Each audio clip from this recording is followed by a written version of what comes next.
নমস্কার বন্ধুরা, কেমন আছেন সবাই? দীপক রূপিকা লাইফস্টাইল চ্যানেলে তোমাদের সকলকে স্বাগত।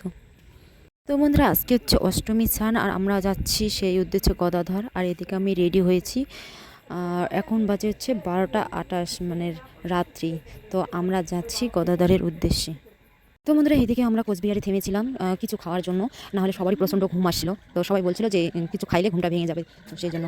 তো বন্ধুরা, এখন বাজে হচ্ছে 2:30 আর আমরা পৌঁছলাম গদাধরে। এদিকে আমার বর হেঁটে যাচ্ছে। আমরা টোটাল 11 জন আসছি। আর এদিকে অনেকগুলো দোকানপাট বসেছি, কারণ অষ্টমীর স্নান উপলক্ষে এখানে এই মেলাও হয়। আর ভিড় দেখতে পাচ্ছ, প্রচণ্ড ভিড়। কি আর বলবো, আমি আমার বরের ব্যাগটা শক্ত করে ধরছি যাতে হারিয়ে না যায়। এই হচ্ছে নদী, যেখানে সবাই স্নান করে, কেউ শ্রাদ্ধ করে, কেউ পিণ্ড দেয়। তো আমার বর এদিকে পিণ্ড দিচ্ছিল।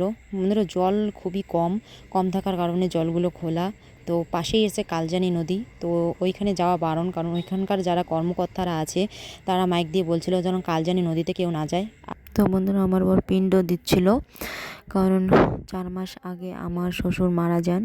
তো আমার বর গেছিলো গয়াতে গেলে নাকি গদাধরে আসতে হয়, সেই জন্য সবাই মিলে গদাধরে আসছে। আর এদিকে আমরা স্নানের জন্য রেডি হচ্ছি। তো বন্ধুরা, স্নান সেরে আমি একটু সাজুগুজু করে নিলাম। আর এদিকে মন্দিরে আসছি ঠাকুর দর্শনের জন্য।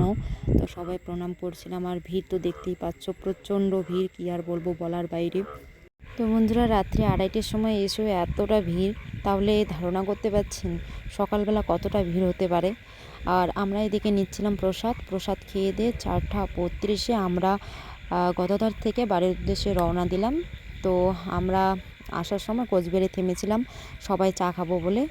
তো বন্ধুরা, বাড়ি পৌঁছাতে প্রায় 7টা বেজেছিল। তো আজকের ভিডিওটা এই পর্যন্তই। দেখা হচ্ছে পরবর্তী ভিডিওতে। ততক্ষণের জন্য টাটা।